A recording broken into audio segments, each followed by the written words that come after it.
Hello friends, आप सबका स्वागत है आपके अपने यूट्यूब चैनल जीएसआर स्टडी में।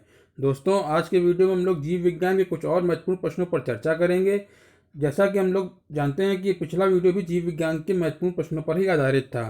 तो दोस्तों, जीव विज्ञान की एक सीरीज चला रहे हैं हम, जिसमें जीव विज्ञान के जितने भी क्वेश्चंस होते हैं जो सामान्य विज्ञान के अंतर्गत पूछे जाते हैं विभिन्न एग्जामों में, उस पर हम लोग चर्चा कर रहे हैं। तो चलिए चलते हैं अपने वीडियो की तरफ। पहला क्वेश्चन कह रहा है, मनुष्य में कितनी जोड़ी गुणसूत्र पाए जाते हैं। तो दोस्तों, मनुष्य में कितने जोड़ी पाए जाते हैं गुणसूत्र? 23 जोड़ी। ऑप्शन नंबर 3 इसका राइट आंसर है। 23 जोड़ी गुणसूत्र पाए जाते हैं मनुष्यों में। इसके अलावा बंदर में 21 जोड़ी गुणसूत्र होते हैं, चिंपांजी में 24 जोड़ी, और जो मटर का पौधा होता है उसमें 14 गुणसूत्र होते हैं। ये याद रखिएगा दोस्तों, मटर के पौधे में जब हम लोग बात कर रहे हैं 14 गुणसूत्र होते हैं, ना कि 14 जोड़ी। ठीक है। गेहूं में 42 होते हैं और खरगोश में 44 गुणसूत्र होते हैं। ठीक है। तो मनुष्य में कितने होते हैं? 23 जोड़ी या 46 गुणसूत्र। ठीक है। गुणसूत्र अगर पूछेगा तो 46, और अगर जोड़ी में बात करेगा तो 23 जोड़ी। ठीक है। अगला क्वेश्चन देखते हैं। डीएनए में उपस्थित क्षार कितने प्रकार के होते हैं? तो दोस्तों, डीएनए को क्या कहते हैं? डीऑक्सी न्यूक्लिक अम्ल। डीएनए का फुल फॉर्म क्या है? डीऑक्सी न्यूक्लिक अम्ल। पूछ रहा है कि डीएनए में उपस्थित क्षार कितने प्रकार के होते हैं। तो दोस्तों, इसका सही आंसर क्या है? Option number 3, 4।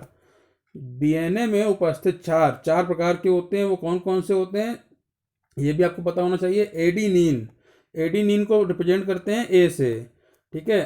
फिर अगला है गुआनिन, गुआनिन को करते हैं जी से, और फिर थायमीन को करते हैं टी से, और साइटोसिन को करते हैं सी से। तो कौन कौन से क्षार होते हैं डीएनए में? एडीनिन, गुआनिन, थायमीन और साइटोसिन। ठीक है दोस्तों। इसके अलावा एक फैक्ट और भी है कि जो एडीनिन है, ये ए जो है ये हमेशा टी के साथ बॉन्ड बनाता है। एडीनिन हमेशा थायमीन के साथ बॉन्ड बनाता है, और गुआनिन जो है वो सदैव साइटोसिन के साथ बॉन्ड बनाता है। और ये बॉन्ड जो होते हैं वो हाइड्रोजन बंद होते हैं। ठीक है। और ये जो बॉन्ड बनते हैं, ए जो है यानी एडीनिन जो है वो थायमीन के साथ 2 हाइड्रोजन बंध से जुड़ा होता है, और गुआनिन जो है जी से जिसको रिप्रेजेंट करते हैं वो साइटोसिन के साथ 3 हाइड्रोजन बंध से जुड़ा होता है। ये बॉन्ड हमेशा इसी प्रकार बनेंगे, ये भी आपको याद रखना है। अगला क्वेश्चन देखते हैं। डीएनए का द्विकुंडलित संरचना मॉडल किसने दिया था? तो डीएनए का द्विकुंडलित संरचना मॉडल दिया था वाटसन और क्रिक ने। इन दोनों ने मिलके डीएनए का द्विकुंडलित संरचना मॉडल दिया था। द्विकुंडलित से मतलब क्या है फ्रेंड्स? जैसे आपने देखा होगा डीएनए की संरचना जो होती है वो कुछ इस तरीके से होती है। ठीक है। ये इस तरीके से आती है, ये चलती रहती है ऐसे। तो ये जो संरचना है ये द्विकुंडली संरचना मॉडल कहा जाता है, और ये दिया था वाटसन और क्रिक इन दोनों में मिलके। तो इस क्वेश्चन का राइट आंसर होगा ऑप्शन नंबर 3, उपरोक्त दोनों। अगला क्वेश्चन देखते हैं। अच्छा, इसके जो ये द्विकुंडलित संरचना मॉडल दिया था वाटसन और क्रिक ने, इस मॉडल के लिए ही, इस खोज के लिए ही इनको, वाटसन और क्रिक को 1962 में 1962 का नोबेल प्राइज भी दिया गया था। अगला क्वेश्चन देखते हैं। आरएनए में नाइट्रोजन बेस थायमिन के स्थान पर क्या होता है? तो आरएनए का फुल फॉर्म क्या होता है? इससे डीएनए का फुल फॉर्म क्या है? डीऑक्सी न्यूक्लिक अम्ल। तो बस डीऑक्सी हट जाएगा और आरएनए का फुल फॉर्म क्या हो जाएगा? न्यूक्लिक अम्ल। ठीक है। अब बात करते हैं अपने क्वेश्चन की कि आरएनए में नाइट्रोजन बेस थायमिन के स्थान पर क्या होता है? जो थायमिन होता है वो नाइट्रोजन बेस होता है, उसके स्थान पर क्या होता है? यूरेसिल होता है। ऑप्शन नंबर 3 इसका राइट आंसर है, यूरेसिल। ठीक है। बाकी सब वही होंगे, एडिनिन, गुआनिन, साइटोसिन, लेकिन थायमिन के स्थान पर यूरेसिल पाया जाता है आरएनए में। अगला क्वेश्चन देखते हैं। आरएनए कितने प्रकार के होते हैं? तो आरएनए होते हैं 3 प्रकार के। ऑप्शन नंबर 1 इसका राइट आंसर है। आरएनए कितने प्रकार के होते हैं? 3 प्रकार के। कौन कौन से होते हैं? एक होता है पहला प्रकार क्या है इसका? आरएनए। ठीक है, ये पहला है। तो दूसरा क्या है? TRNA, tRNA. और तीसरा क्या है? एमआरएनए। ठीक है। ये 3 प्रकार के आरएनए होते हैं। आरएनए जो है इसको क्या बोलते हैं? राइबोसोमल। ठीक है, राइबोसोमल बोलते हैं आरएनए को। tRNA को बोलते हैं ट्रांसफर आरएनए, और mRNA जो है लास्ट वाला इसको बोलते हैं मैसेंजर आरएनए। ये 3 प्रकार के आरएनए होते हैं, ये आप अच्छे से पढ़ लीजिएगा। अगला क्वेश्चन देखते हैं, राइबोज शर्करा किसमें पाई जाती है? तो राइबोज शर्करा जो है वो पाई जाती है आरएनए में। ऑप्शन नंबर 2 इसका राइट आंसर है। राइबोज शर्करा आरएनए में पाई जाती है। और डीएनए में क्या पाया जाता है? तो डीएनए में डीऑक्सी राइबोज शर्करा होती है। डीएनए में डीऑक्सी राइबोज शर्करा पाई जाती है। अगला क्वेश्चन देखते हैं, असूत्री कोशिका विभाजन किसमें पाया जाता है? तो दोस्तों असूत्री कोशिका विभाजन जो है एमिटोसिस, ठीक है, एमिटोसिस जो है वो किसमें पाया जाता है? तो जीवाणु, यीस्ट, प्रोटोजोआ, इन सभी में। ऑप्शन नंबर 4 इसका राइट आंसर है।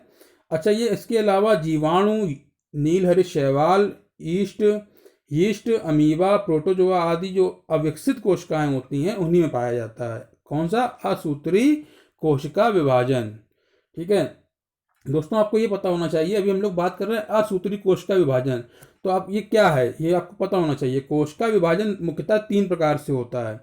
कोशिका का विभाजन जो है वो 3 प्रकार से होता है, जिसमें क्या होता है? पहला होता है असूत्री, जिसको एमिटोसिस बोलते हैं, ठीक है। दूसरा होता है समसूत्री, जिसको मिटोसिस बोलते हैं, MITOSIS, ये होता है समसूत्री, मिटोसिस, ठीक है। और असूत्री जो है उसको क्या बोलते हैं? एमिटोसिस, ठीक है। और तीसरा होता है अर्धसूत्री।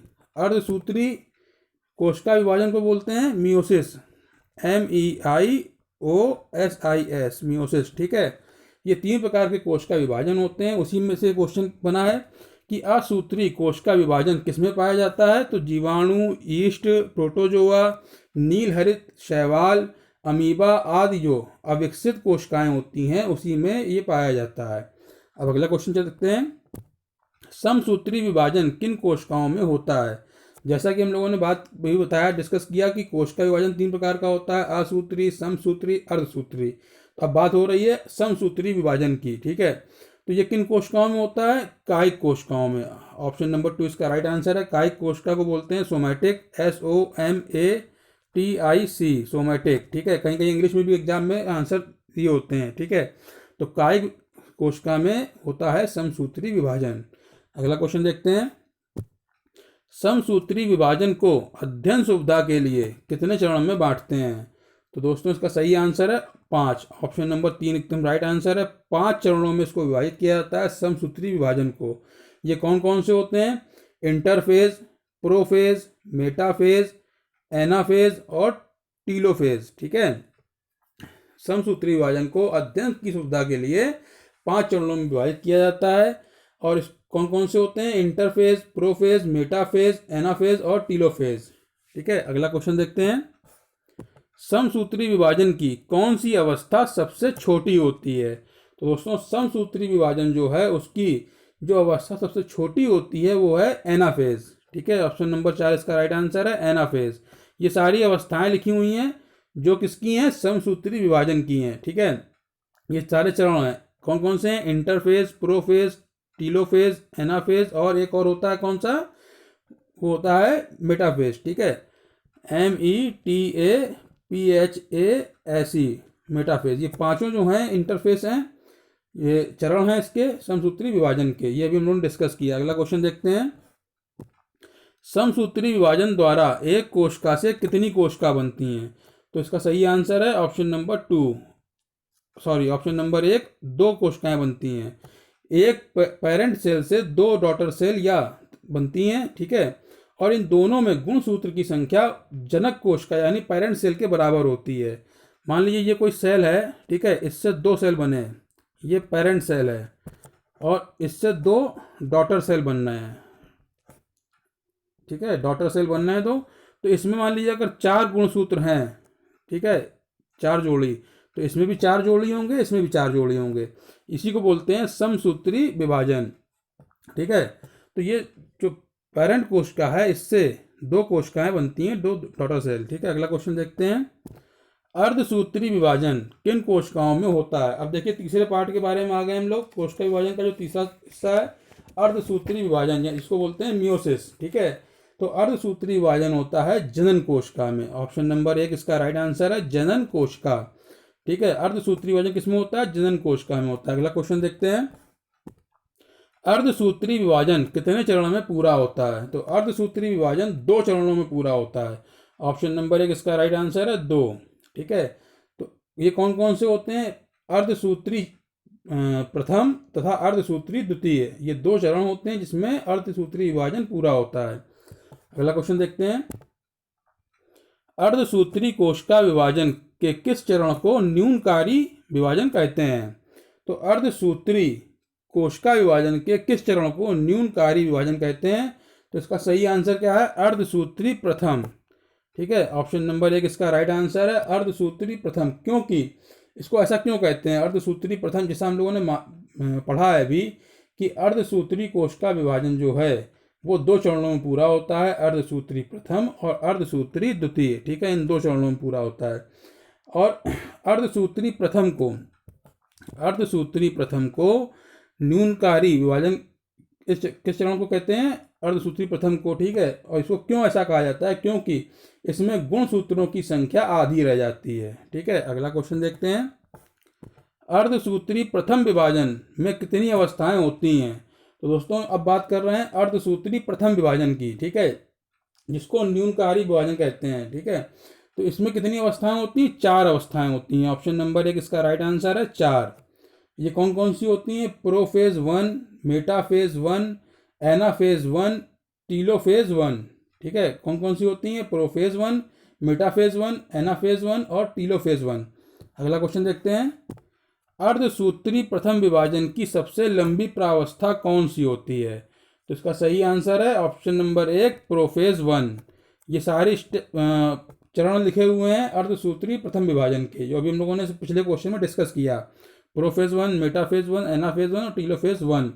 सबसे लंबी प्रावस्था होती है अर्धसूत्री प्रथम विभाजन की प्रोफेज 1, ठीक है, क्योंकि इसकी 5 अवस्थाएं होती हैं। अब देखिए, अर्धसूत्री प्रथम विभाजन की 4 अवस्थाएं थी, अब प्रोफेज 1 की भी 5 अवस्थाएं होती हैं। कौन कौन सी होती हैं? लेप्टोटीन, जाइगोटीन, पैकिटीन, डिप्लोटीन और डायकाइनेसिन, ठीक है। अगला देखते हैं, अर्धसूत्री विभाजन में एक जनक कोशिका से कितनी संतति कोशिका बनती हैं? अर्धसूत्री विभाजन जो होता है इसमें एक पेरेंट सेल से कितने डॉटर सेल बनते हैं? 4। इसका सही आंसर है ऑप्शन नंबर 2, 4 सेल बनते हैं इससे, ठीक है। एक कोशिका का जब विभाजन होता है अर्धसूत्री विभाजन में, ठीक है, तो एक पेरेंट सेल से कितने बनते हैं? 4 बनते हैं, ठीक है। ये आपको याद रखना है, 4 डॉटर सेल तैयार होती हैं इसमें, ठीक है। अगला क्वेश्चन देखते हैं, आनुवांशिकता का जनक किसे कहते हैं? दोस्तों बहुत ही इंपॉर्टेंट क्वेश्चन है। आनुवांशिकता का जनक किसे कहा जाता है? ग्रेगर जॉन मेंडल को। ऑप्शन नंबर 2 इसका राइट आंसर है ग्रेगर जॉन मेंडल। अगला क्वेश्चन देखते हैं, जीन शब्द का, ये शब्द याद रखिएगा, जीन शब्द का प्रयोग सर्वप्रथम किसने किया था? तो इसका सही आंसर क्या है? जोहानसेन ने। ऑप्शन नंबर 1 इसका राइट आंसर है जोहानसेन। अगला क्वेश्चन देखते हैं, मेंडल ने आनुवंशिकी संबंधी प्रयोग के लिए किसके पौधे का चुनाव किया?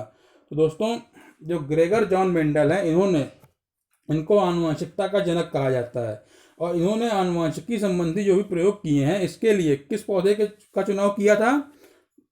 तो इसका सही आंसर क्या है? ऑप्शन नंबर 3 मटर का पौधा। ग्रेगर जॉन मेंडल ने मटर के पौधे पर ही सारे प्रयोग किए हैं जो आनुवंशिकी से संबंधित थे। अगला क्वेश्चन देखते हैं, वंशागति का वाहक किसे कहते हैं? तो वंशागति का वाहक कहते हैं गुणसूत्रों को। ऑप्शन नंबर 1 इसका राइट आंसर है गुणसूत्र। जीन जो हैं वो गुणसूत्रों पर स्थित होते हैं तथा गुणसूत्र के माध्यम से ही पीढ़ी दर पीढ़ी हस्तांतरित होते हैं, इसीलिए जीन को गुणसूत्रों को वंशागति का वाहक कहा जाता है। अगला क्वेश्चन देखते हैं, निम्न में से मेंडल का नियम कौन सा है? तो दोस्तों जो मेंडल के नियम कौन कौन से हैं? मेंडल ने जो नियम दिए हैं वो है प्रभाविकता का नियम, पृथक्करण का नियम, स्वतंत्र अपव्यूहन का नियम। ये तीनों नियम ही जो हैं वो मेंडल के द्वारा दिए गए हैं। तो इस क्वेश्चन का राइट आंसर है ऑप्शन नंबर 4 उपरोक्त सभी। दोस्तों जो प्रभाविकता का नियम है और पृथक्करण का नियम, यानी ये जो दोनों नियम हैं ये एक संकरी क्रॉस पर आधारित हैं, यानी ये मोनो हाइब्रिड क्रॉस है। ठीक है, ये मोनो है। ठीक है, मोनो हाइब्रिड क्रॉस पे है। और ये जो स्वतंत्र अपव्यूहन का नियम है ये डाई हाइब्रिड क्रॉस पे है, यानी द्विसंकरी क्रॉस पर आधारित है। इसी के साथ दोस्तों आज का वीडियो यहीं समाप्त करते हैं। आशा है आपको हमारा वीडियो अच्छा लगा होगा। अगर आपको हमारा वीडियो अच्छा लगा हो फ्रेंड्स तो हमारे वीडियो को लाइक कीजिएगा और उसको शेयर कीजिएगा। और अगर आपने हमारे चैनल को सब्सक्राइब ना किया हो फ्रेंड्स तो हमारे चैनल जीएस सार स्टडी को सब्सक्राइब कीजिएगा। मिलते हैं अगले वीडियो में कुछ और इंपॉर्टेंट क्वेश्चन के साथ। Thank you friends.